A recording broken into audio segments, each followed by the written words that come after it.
Hi, it's Lori and welcome to your 2-minute tip. So I know before we talked about interest rates and where that's kind of causing a lot of backlash from buyers who maybe don't want to enter the market. But as we're seeing shifts into a buyer's market, one thing I want to talk about is the ability to do what's called a 2-1 buy down.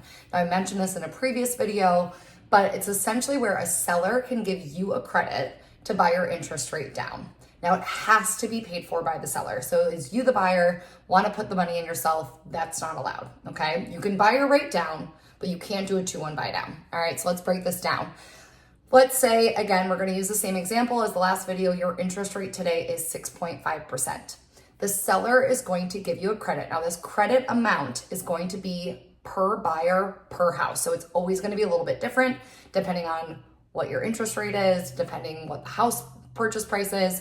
So a lender is going to have to kind of work through that number so that you know how much to ask for. Okay, so that's kind of going into the offer process. When you submit that offer and you ask for a credit, what's going to happen is the seller is going to pay that lump sum, that credit amount that the lender gave you. And for your first year of owning your house, instead of being at 6.5%, your interest rate is going to be 4.5%. So it comes down 2 whole percentage points, which is a lot of savings. Now in the second year, come year 2, you're going to be at 1% discount. So it's going to be at 5.5%. Year 3, you're going to go to 6.5%.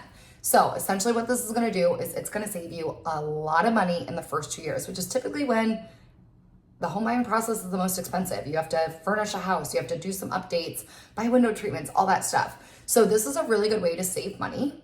Again, it comes out of the seller's pocket, so it's not a pocket for you. Gives you a little bit of a lower interest rate. And in those 2 years, if interest rates do come down, great news. You can refinance and you do not lose that credit. You can roll it right on in, all right? So 2-1 buy downs are huge. I've helped a few buyers get one. They've been really grateful for it. So that is your 2-minute tip. Comment below if you have any questions.